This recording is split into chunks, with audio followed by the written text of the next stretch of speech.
नमस्ते, भारत एक्सप्रेस देख रहे हैं आप। आपके साथ मैं हूं रोहित पोखरियाल। महाराष्ट्र विधानसभा चुनाव में एनडीए और इंडी गठबंधन के बीच सियासी घमासान सातवें आसमान पर पहुंच चुका है। राज्य में हर एक सीट पर कांटे की टक्कर है। शिवसेना एनसीपी में फूट के बाद महाराष्ट्र में वोटों का समीकरण भी बदल चुका है और इस बदले समीकरण के बीच पार्टी के चैलेंजेस भी बढ़ चुके हैं, बदल भी चुके हैं। बीजेपी महाराष्ट्र में बड़े प्लेयर के रोल में है और उसके नेतृत्व में एनडीए बड़ी जीत की उम्मीद कर रही है। महाविकास आघाड़ी भी इस बार बड़ा दांव खेल रही है और इससे मुकाबला बेहद दिलचस्प हो जाता है। जातीय समीकरणों को ध्यान में रखते हुए वोटर्स को साधने के लिए तमाम तरह के वादे किए जा रहे हैं और इन वादों के जरिए वोटर्स को अपने पक्ष में करने के मामले में दोनों गठबंधन में मानो होड़ सी मच गई हो। महायुति के साथ महाविकास आघाड़ी ने भी किसानों से लेकर महिलाओं तक के लिए बड़े ऐलान कर दिए। महाराष्ट्र में 6 बड़ी पार्टियों के साथ ही छोटे दलों के चुनावी मैदान में होने से कई सीटों पर मुकाबला ज्यादा चैलेंजिंग हो गया है। महाराष्ट्र की सियासत, वोटों के समीकरण और नतीजों पर उसके पड़ने वाले असर पर पेश है हमारी एक खास पेशकश, महाराष्ट्र का सियासी रण।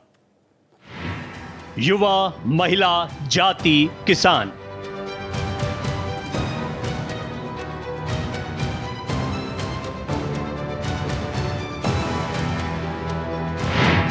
सबको साधने का प्लान।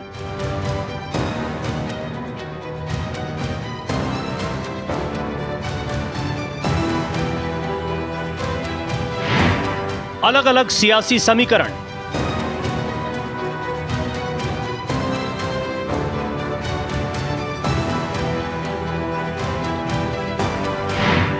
दो गठबंधन, 6 दलों में घमासान।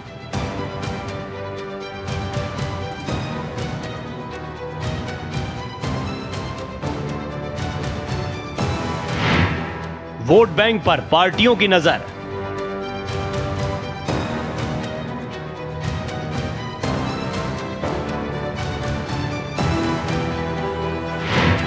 सबके अलग अलग सुर।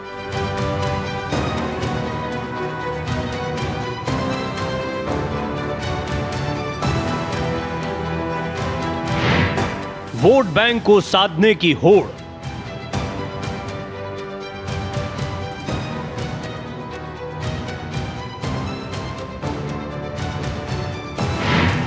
चुनावी चर्चा चारों ओर। जूता पहनेगा जमीन पे। महाराष्ट्र विधानसभा चुनाव में एनडीए और इंडिया अलायंस में वोटों के समीकरण पर नजर है। एक तरफ बीजेपी गैर मराठों को साधने पर फोकस कर रही है, तो वहीं दूसरी तरफ इंडिया अलायंस राज्य के 3 बड़े वोट बैंक को साधने की कोशिशों में है।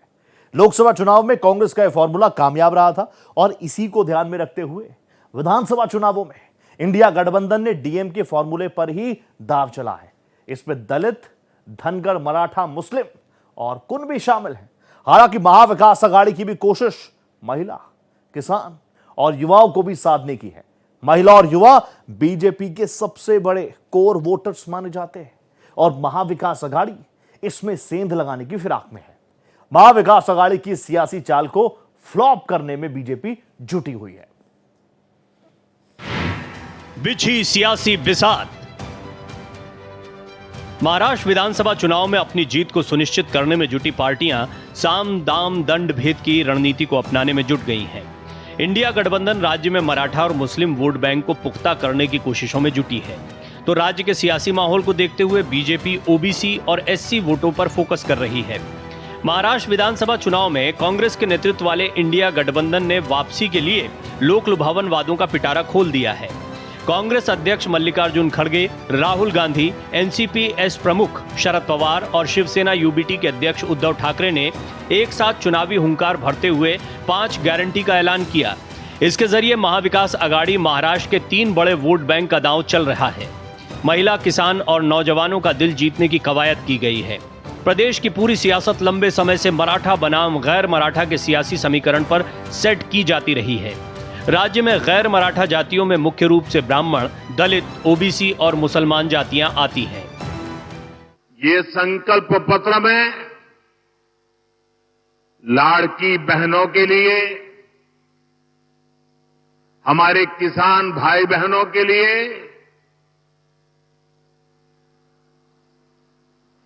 देश की युवा शक्ति के लिए महाराष्ट्र के विकास के लिए एक से बढ़कर एक शानदार संकल्प लिए गए हैं। एआई यूनिवर्सिटी की बात हो, वाटर ग्रिड प्रोजेक्ट हो, हर घर से पाइप से पानी हो, देहात में पक्का घर हो, डिजिटल कनेक्टिविटी को बढ़ाना हो, इसमें महाराष्ट्र के भविष्य को उज्जवल बनाने के लिए बहुत सारी योजनाएं और संकल्प की प्रस्तुति है। बीजेपी और संयुक्त शिवसेना का आधार गैर मराठा जाति के लोगों के बीच रहा है। ओबीसी के जरिए बीजेपी महाराष्ट्र में अपने राजनीतिक आधार को बढ़ाने में जुटी थी, लेकिन कांग्रेस और उसके सहयोगी दलों की नजर डीएमके फॉर्मूले पर है। महाराष्ट्र में आरक्षण आंदोलन से डीएमके यानी दलित, धनगर, मराठा, मुस्लिम और कुणबी बनकर सामने आ रहा है। लोकसभा चुनाव में कांग्रेस के डीएमके फॉर्मूले से इंडिया गठबंधन 30 सीटें जीतने में कामयाब रहा। चुनाव को अलग रुख देने के लिए एक बार फिर से महाविकास आघाड़ी ने आरक्षण का राग अलापना शुरू कर दिया है। आरक्षण के सियासी कोहरे के चलते महाराष्ट्र विधानसभा चुनाव में राजनीतिक दलों के सामने जातीय संतुलन बनाए रखने की चुनौती खड़ी हो गई है, क्योंकि टेंशन इस बात की है कि किसी एक समुदाय का पक्ष साधने में कहीं दूसरा समुदाय नाराज न हो जाए। इसके चलते ही कोई दल खुलकर अपनी सोशल इंजीनियरिंग का दांव नहीं खेल रहा। बीजेपी जरूर हिंदुत्व का एजेंडा सेट करके महाराष्ट्र की सियासत पर अपने दबदबे को बनाए रखना चाहती है, तो कांग्रेस की स्ट्रैटेजी जातीय बिसात पर चुनावी जंग को फतेह करने की है। आरक्षण चला जाएगा ये मुद्दा अब देश की जनता समझ चुकी है कि ये देश की जनता को गुमराह करने का मुद्दा था। सरकार बन चुकी है, एनडीए की पूर्ण बहुमत की सरकार है। हमने आरक्षण को ताकत देने का काम किया है। कभी भी कांग्रेस की सरकार थी तब केंद्र की सारी परीक्षा व्यवस्थाओं में पिछड़ा वर्ग को आरक्षण नहीं दिया गया है। ओबीसी को आरक्षण देने का काम अगर किसी ने किया तो देश के प्रधानमंत्री नरेंद्र मोदी जी ने किया।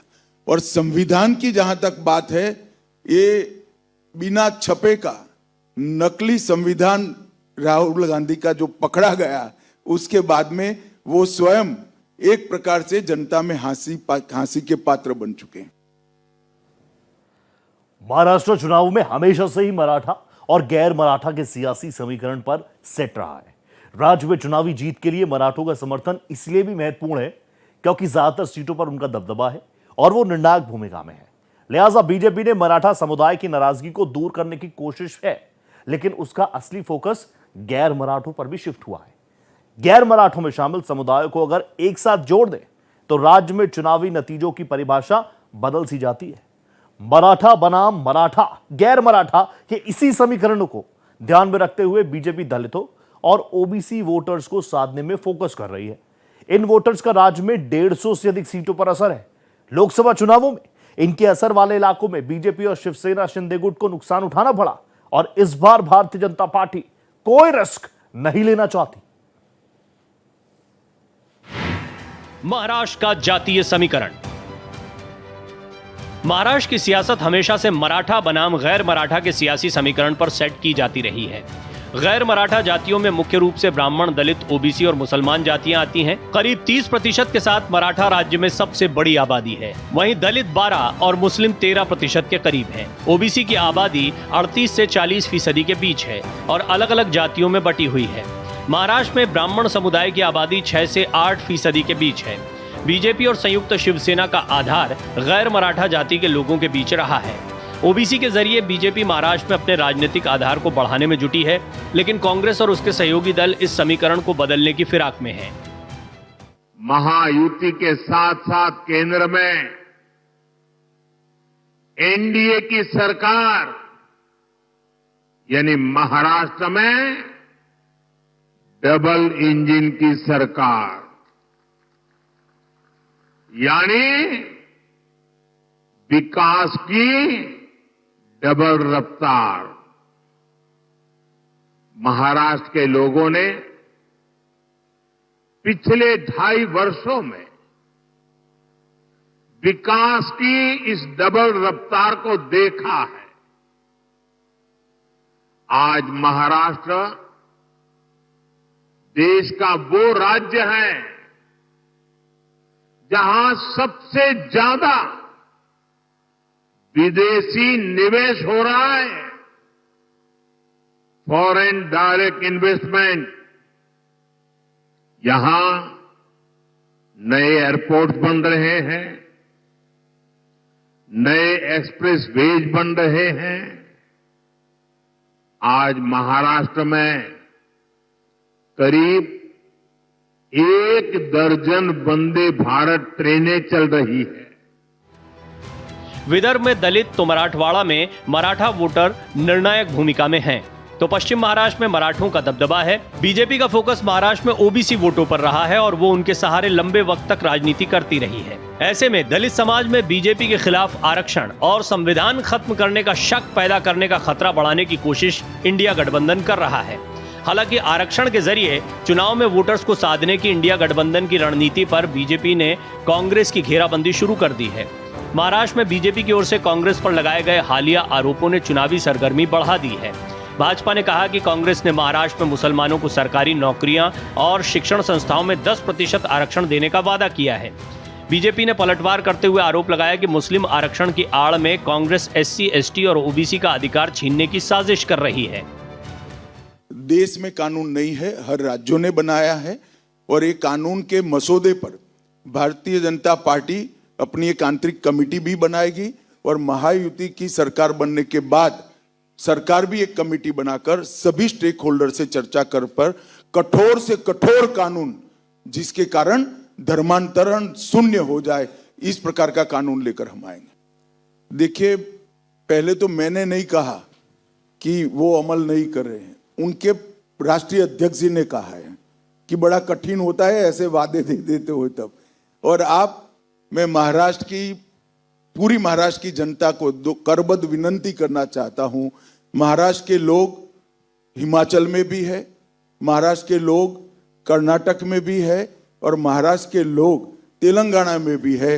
जरा फोन कर पूछ लीजिए कि किस प्रकार की अव्यवस्था वहां पर बनी हुई है और वादों का क्रियान्वयन कितना हुआ है। महाराष्ट्र के अलग अलग क्षेत्रों का सियासी समीकरण एक दूसरे से भी विपरीत हो जाता है। राज्य में 6 महत्वपूर्ण पार्टियां हैं और इन पार्टियों का महाराष्ट्र के सियासी क्षेत्र में अपना अपना असर है। लेकिन पिछले 5 वर्षों में महाराष्ट्र में जबरदस्त सियासी उठापटक देखने को मिली। शिवसेना एनसीपी में 2 फाड़ हो गया। इससे वोटर्स के इधर उधर खिसकने की संभावना बढ़ गई। अपने अपने मजबूत गढ़ में भी पार्टियों को जबरदस्त चैलेंज मिल रहा है और यही वजह है कि अपने अपने सियासी गढ़ को बचाने में तमाम राजनीतिक पार्टियां जुटी हुई हैं। कहां किसका गढ़? मुंबई, कोंकण, ठाणे, विदर्भ, पश्चिम महाराष्ट्र, उत्तरी महाराष्ट्र, मराठवाड़ा में अलग अलग सियासी समीकरण हैं। कहीं सीएम एकनाथ शिंदे गुट असरदार है तो कहीं उद्धव ठाकरे की शिवसेना का मजबूत जनाधार है। कहीं पर कांग्रेस का दबदबा है तो कहीं बीजेपी सब पर भारी है। मुंबई क्षेत्र में कुल 36 विधानसभा सीटें आती हैं। मुंबई हमेशा उद्धव ठाकरे का गढ़ माना जाता रहा है। 2019 में उद्धव ठाकरे के 15 विधायक मुंबई में थे। हालांकि 2014 से बीजेपी मुंबई पर धीरे धीरे कब्जा करना शुरू कर चुकी है। बीजेपी के भी मुंबई में 15 विधायक हैं। मुंबई में उद्धव ठाकरे और एकनाथ शिंदे गुट के बीच लड़ाई है तो दूसरी तरफ बीजेपी और कांग्रेस के बीच मुकाबला होने जा रहा है। पश्चिम महाराष्ट्र में शरद पवार और उनकी पार्टी का दबदबा है। शरद पवार खुद बारामती से हैं, इसीलिए पश्चिम महाराष्ट्र की जनता को पवार परिवार की तरह लगते हैं। इस बार अजीत पवार और शरद पवार के बीच की ये लड़ाई है। नॉर्थ महाराष्ट्र में बीजेपी की स्थिति लगातार मजबूत हो रही है। लाडली बहन योजना पर अघाड़ी का रिएक्शन का सवाल है, वो स्वाभाविक है क्योंकि उनको समझ में आता है कि लाडली बहन योजना महाराष्ट्र की माताओं बहनों की लाडली बन गई है, वो उनको सत्ता में आने से रोक रही है, इसलिए वो इसका विरोध करे। राजनीति से प्रेरित है और एक प्रकार से अंतर विरोध भी दिखाई पड़ता है। वो खुद भी वादा कर रहे हैं और लाडली बहन योजना का विरोध भी कर रहे हैं। कभी भी हमारे किसी सहयोगी संगठन ने और विशेषकर आरएसएस ने इस प्रकार के फतवे जारी नहीं किए। चुनाव के अंदर मतदाता का संपर्क और अपने मन के हिसाब से मतदाताओं को समझाने का प्रयास ये लोकतांत्रिक अधिकार है, परंतु धर्म के आधार पर इस प्रकार की लामबंदी कर कर फतवे जारी करना, अगर उसको अघाड़ी वाले उचित समझते हैं तो उन्होंने प्रेस कॉन्फ्रेंस कर महाराष्ट्र की जनता को कहना चाहिए कि इस प्रकार के फतवों का हम समर्थन करते हैं। महाराष्ट्र का ठाणे क्षेत्र पहले से एकनाथ शिंदे का गढ़ माना जाता रहा है। इस बार शिंदे के लिए ठाणे की आर पार की लड़ाई होगी। ठाणे में यूबीटी के खिलाफ शिंदे गुट का मुकाबला है। खुद एकनाथ शिंदे ठाणे के कोपरी पाचपा खाड़ी से चुनाव लड़ रहे हैं। विदर्भ में सीधी लड़ाई कांग्रेस और बीजेपी के बीच में है। 2014 से पहले विदर्भ कांग्रेस का गढ़ माना जाता था, लेकिन वहां पर बीजेपी असरदार है।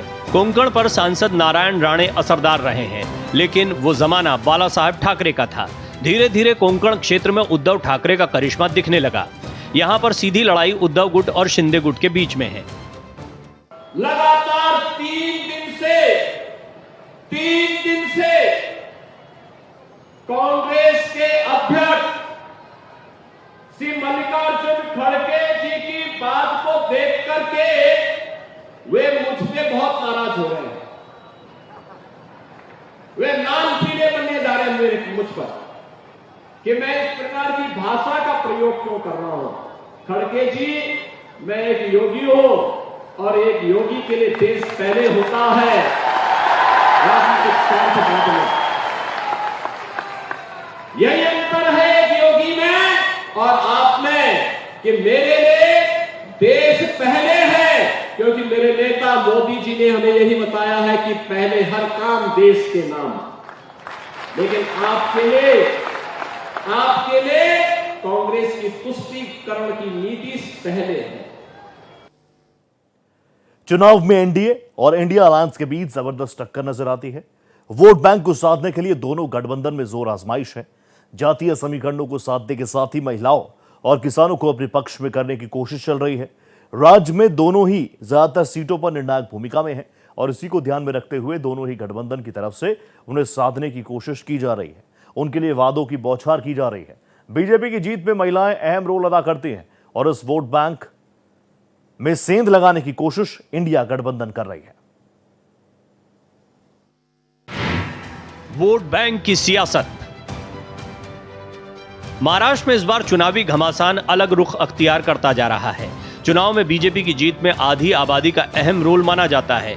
देश के दूसरे राज्यों की तरह महाराष्ट्र में महिलाओं की भूमिका अहम रहने वाली है। इसे साधे रखने के लिए एकनाथ शिंदे की अगुवाई वाली महायुति सरकार लाडकी बहना योजना चला रही है।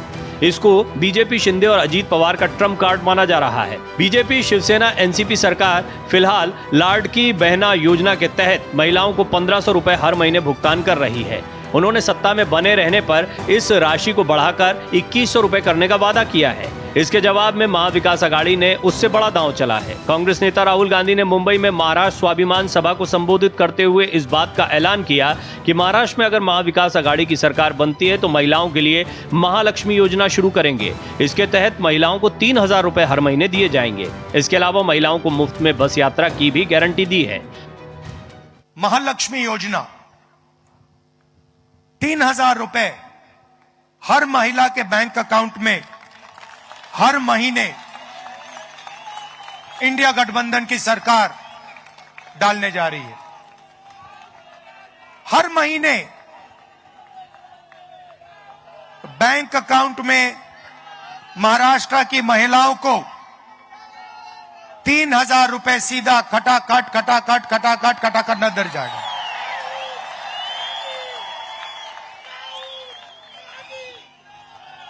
और जब महाराष्ट्र की महिलाएं महाराष्ट्र में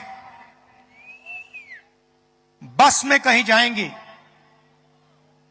तो उन्हें बस टिकट खरीदने के लिए 1 रुपया नहीं देना पड़ेगा, फ्री में जाएंगी। कांग्रेस, उद्धव ठाकरे और शरद पवार ने महाराष्ट्र के महिला वोटर्स को अपने साथ जोड़ने के लिए दांव चला है। महाराष्ट्र की सियासत में किसी भी दल का खेल बनाने और बिगाड़ने की ताकत किसान रखते हैं। इसे गौर में रखते हुए महाविकास आघाड़ी ने किसानों से कर्ज माफी का वादा किया है। महाविकास अघाड़ी की सरकार बनने के साथ ही कृषि समृद्धि योजना शुरू की जाएगी। इस योजना के तहत किसानों का 3 लाख रुपए तक का कर्ज पूरी तरह माफ किया जाएगा। शिवसेना यूबीटी प्रमुख उद्धव ठाकरे ने किसानों से एमएसपी कानून बनाने की गारंटी भी दी है।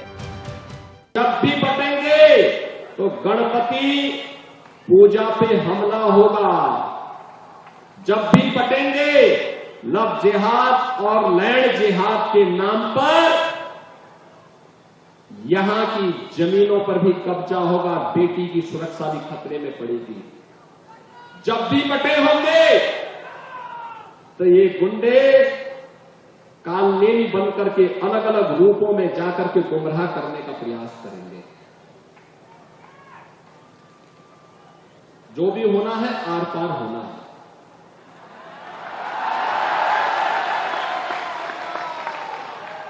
हां भी और ना भी नहीं, या तो हां होगा या ना होगा, तभी पैना माने वाला बहनों भाई। और इसीलिए मैं कहने के लिए आया हूं, देखो आज यूपी में कोई लव जिहाद नहीं है, लैंड जिहाद भी नहीं है। पहले से ही घोषणा कर दी गई है कि बेटी की सुरक्षा पे किसी ने खतरा पैदा किया, गरीब की जमीन पर और सरकारी जमीन पर कब्जा किया, तो समझो यमराज उसका टिकट काटने के लिए बैठा होगा। महाराष्ट्र का सियासी सीन बदल चुका है। पार्टियों का आकार प्रकार बदलने से वोटर्स को इंटैक्ट रखने की चुनौती बढ़ी है और वोटों के ध्रुवीकरण करने के चुनावी नतीजों की बाजी को पलटा जा सकता है। बीजेपी महाराष्ट्र में इस बार बड़ी जीत के टारगेट को हासिल करना चाहती है। हरियाणा में बड़ी जीत हासिल करने के बाद वो जीत की रणनीति को बरकरार रखना चाहती है और उसी फॉर्मूले पर वो अमल भी कर रही है। कांग्रेस के लिए महाराष्ट्र चुनाव में खुद को साबित करने का बड़ा चैलेंज है। कांग्रेस को जो हरियाणा में सबक लेते हुए पूरी तरह से सतर्क है और वो ओवर कॉन्फिडेंस से बच रही है। महाराष्ट्र का सियासी रण की हमारी इस खास पेशकश में फिलहाल इतना ही। देश दुनिया की तमाम बड़ी खबरों के लिए आप बने रहिए भारत एक्सप्रेस के साथ। नमस्ते।